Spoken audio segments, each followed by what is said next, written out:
Chaguanas has a very colorful history. It is a community born out of migrants. The reason why we named Chaguanas is there was a tribe that used to have a village on the west coast of Trinidad and one on the east coast of Venezuela. The tribe is the Chaguanas, and so we get the word Chaguanas. A lot of migrants is coming to Trinidad now. Anywhere you go, in the groceries, in the stores, you're seeing a lot of migrants being hired. So some of the local might have a problem with that. They'll think that they're taking over the country or something. But I don't think so, because, everybody have to live. As the largest urban center in Trinidad and Tobago, Chaguanas is already a hub for inclusivity, where we have people of diverse cultures and backgrounds coming together to enrich not only the city of Chaguanas, but the national landscape. And refugees, asylum seekers, and migrants are already here in Chaguanas, integrating organically and finding opportunities for themselves and their families and integrating with their neighbors and peers. Sometimes people aren't clear about the difference between a refugee and a migrant. A refugee is someone who is forced to flee their home because of conflict, persecution, and human rights abuses. On the other hand, a migrant is somebody who leaves their usual place of residence, either temporarily or permanently, for a variety of reasons, and this could be because of better economic opportunities. For example, in Trinidad and Tobago, there are both refugees and migrants. I work as a Spanish teacher in a private institution and also translate from English to Spanish. In this moment, I feel a little more comfortable, but at the beginning I had a lot of challenges to face. A lot of Trinidadians doesn't understand that the reason that we are here is because of it's another topic, but it's a political situation that happened many years ago. Right now, we have cases before the courts where we are trying to determine how the country should view an asylum seeker or refugee. The High Court has ruled that they are no different from an economic migrant, a person just coming into Trinidad and Tobago to get a better life for themselves. The judgment in itself has become very difficult because now we have a problem where we have vulnerable people becoming more vulnerable.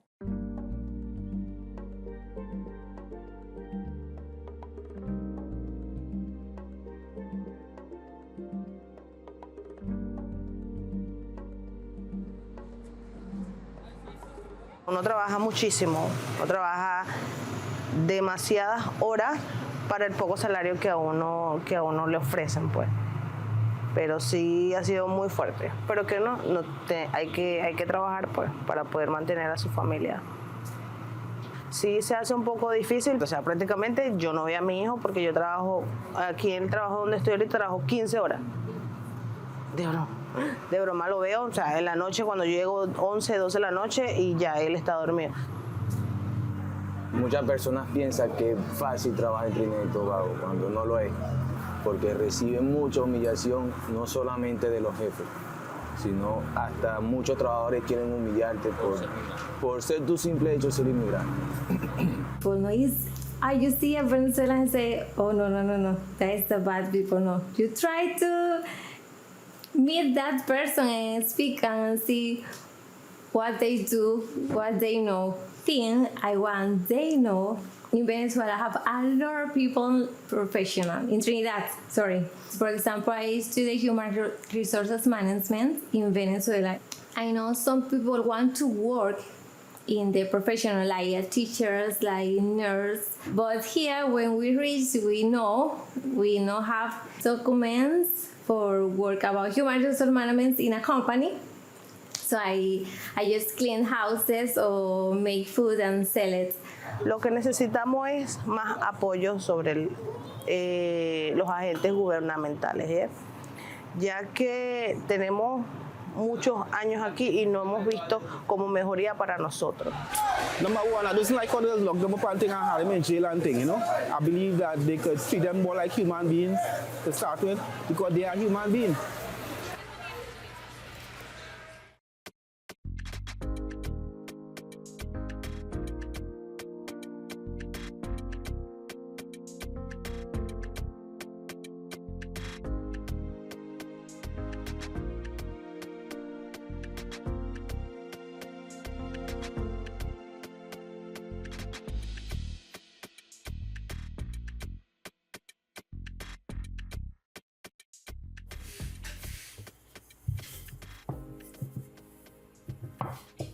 Everybody eat pequeño, also in the street like pie and doubles.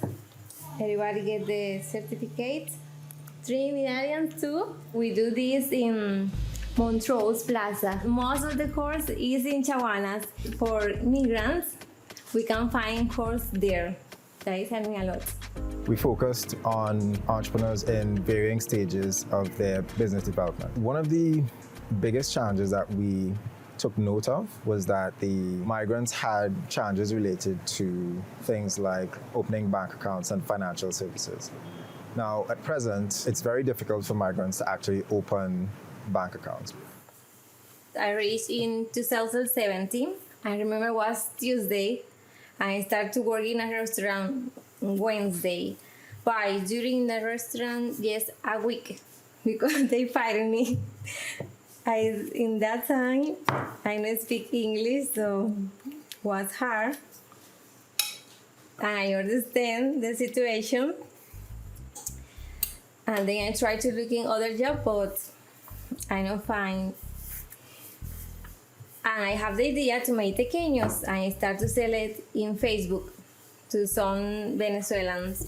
During the day, I clean and cook, and then in the afternoons I enjoy with my daughter. And around 8 p.m. I start to make my pequeños. Sometimes I finish 11, 2 a.m. That is depends the order I have or the shift I have. He do the shifts Saturdays and do the deliveries on Sundays, and I pass the week making the pequeños. What is that like? What is that? If somebody is buscando empleo, ¿cómo es? ¿Qué necesitan hacer? In Trinidad, speak English. It's hard because if we don't know English, only we can get jobs like clean houses or assistant kitchen. But we walk in the supermarket, we walk and asking, or in the restaurant, I asking if they need, like that.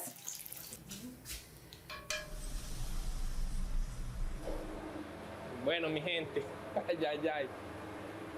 En los principios obviamente es bastante difícil porque no tenemos un medio de transporte, entonces yo tenía que agarrar mi mochila con la que me vine de Venezuela, el bolso, me lo saqué mi ropa, mis cosas, me lo ponía y me iba para el mercado de Chaguanas, y en el mercado de Chaguanas compraba la carne, el pollo, el cochino, los vegetales, la yuca, todo eso, lo metía en mi bolso que tenía 3 compartimientos y lo ponía full, el bolso full, y me lo montaba en la espalda y me venía para el negocio, paso a paso, ¿no? También me montaba un saco de maíz, que todo el mundo se quedaba como que viéndome como si fuera un loco, y me montaba mi maíz, me montaba en mi taxi. Gracias también los taxistas de aquí, de los muchachos, ya también me veían cargando eso y me decían como que ven, móntate, me ayudaban y eso. Entonces digamos que los taxistas aquí de Chaguanas sirvieron de bastante ayuda. Se me olvidó que estaba hablando español. You started off with... We started in a real spot, small spot. Yeah. I was actually the cashier, the cook, everything. I migrant people. We try to work for something, for the dream, like any human in the world. Sometimes you want to stop because you're tired, but we never stop. So we have this. Maybe this is not the best restaurant, 5-star or something like that, but for me this is something incredible.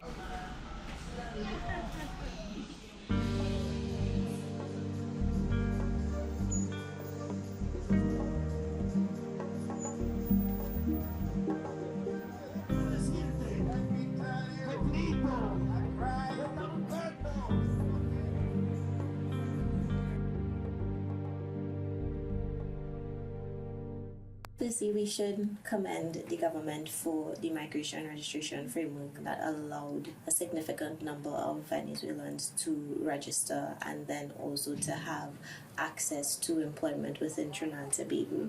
In 2022, UNHCR also rolled out the results monitoring survey, and we collected data from over 1,200 households, refugee and migrant households in Trinidad and Tobago, and this represents about 4,200 persons. And the findings on work opportunities, they are quite striking. So for example, we understand that Chaguanas is one of the municipalities where people report that they are not working. And at least 70% of people would have indicated to us that they did not feel as if they were able to meet or better meet their needs compared to the previous year. O sea, que el inmigrante, uno aquí no tiene nunca un trabajo fijo como tal. Y he trabajado de todo un poco, he trabajado de construcción, agricultura, he trabajado unos chinos, bajando container. Acá en Trinidad he trabajado varias cosas. Una que me llevo con mucha experiencia es la construcción. He trabajado pintado, con jigsaw, mezclado, alzar cemento, lo que se puede hacer por trabajo legal. The most recent displacement tracking matrix, what we found was that 12% of the respondents indicated that they worked in the formal sectors, while 31% of the respondents reported working in the informal sectors. Both areas reported that they were significantly underpaid. Una vez tuve una mala experiencia con un jefe que me dijo que para un trabajo fijo, cuando me dijo que el dinero iba a ser pagado quincenal. Y bueno, trabajé mi quincena completa. Cuando tocó el día de cancelar mi sueldo, él me salió que no tenía dinero, hasta que bueno, tuvimos problemas y tuvimos una pequeña discusión, pues, y nunca me pagó el dinero, pues. Certain works they might push me out. Certain works like we might do for the standard price. They might do it for a cheaper price. So it will cause a little problem there, you know? Certain people like want to work them for nothing. Like any other country and all, you know what I mean? Want to underpay them now, which I don't like, to use them. As you can see, we have some brochures here that we would have supported with translation specifically for Ministry of Labour to ensure that migrants know their rights at the workplace. And there's also the ability for any person who has been exploited or who experienced harm at the workplace to access support through the Ministry of Labour, and they can reach out to them to seek redress. Well, once it is you have been physically assaulted or somebody has caused you any physical harm, that even includes sexual exploitation, sexual harassment. All of these are built into Trinidad and Tobago's laws. So once you are a victim, you can reach out to the Trinidad and Tobago Police Service as well for support. I mean, right now we have asylum seekers and refugees very scared to do anything and just willing to take any money whatsoever that they're provided with so that they could survive, because they're always worried whether or not their employer will attempt to deport them or whether they will get deported for reporting the employer. Muy peligroso andar nosotros en la calle, terminar a las 11, 12 de la noche. A veces hay que contratar un taxi, te sale carísimo, te sale, creo que lo que tú ganas en el día, pagar un taxi para tú poder estar a salvo. Y es muy difícil. Se hace mucho sacrificio nosotras como mujeres, pero yo digo que nosotros como migrantes vamos a tener una recompensa futuro y espero que sea para bien. About 2017 or 2018, being an economics student at the time, I shifted my focus to studying the economic impact of the Venezuelan migration in Trinidad and Tobago, in particular, its impact on the labor market. So it's a net positive effect. All the research so far has shown that it's a net positive effect.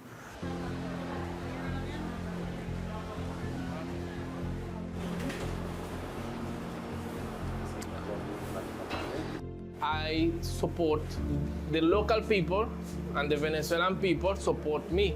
I support the local vendors also. So what happened, we keep the economy circular inside the country, and we always keep the economy forward.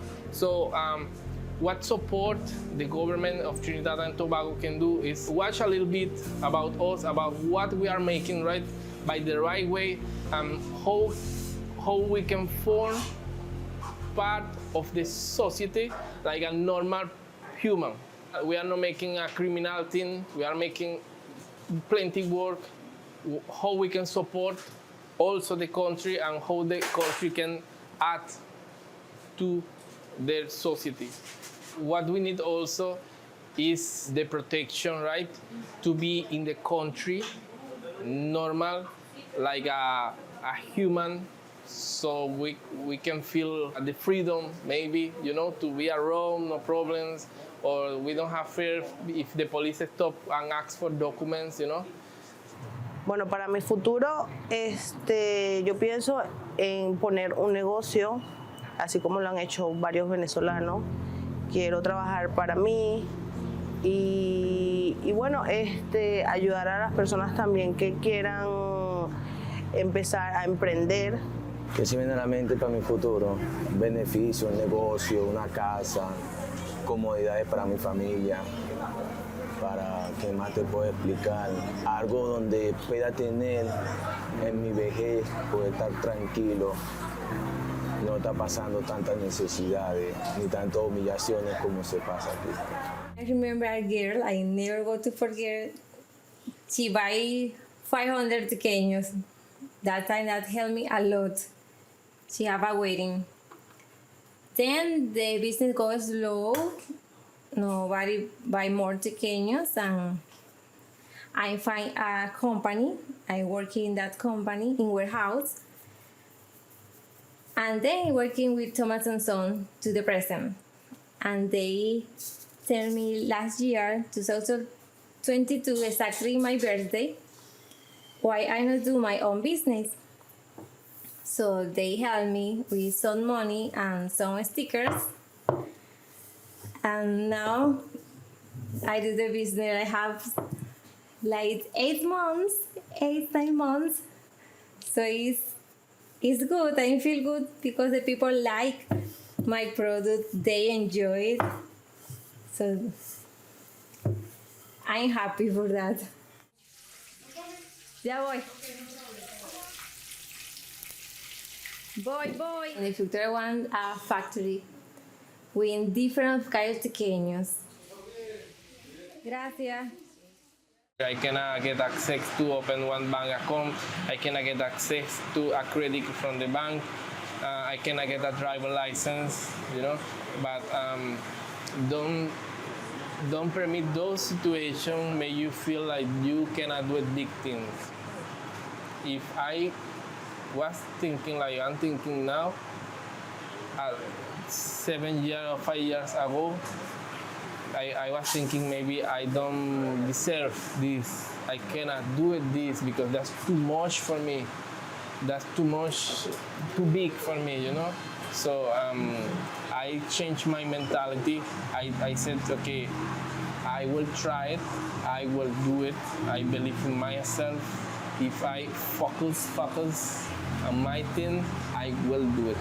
And before I didn't think like this. Maybe I said, okay, I will do this little thing because I cannot do it too big because, but that's the best that I can tell myself 7 years ago. Remember, we have people traveling and went away to other countries looking for betterment. It's the same thing. And so you want your family to be good up there, and then when people come here for help, we treat them in a different way, but you want your family up there to be good. It don't work like that. So you see, it's a vice versa thing. From one time or the other, many parts of the world are in distress and they need to get away and flee from their mother country to other countries. And we must become a haven for migrants.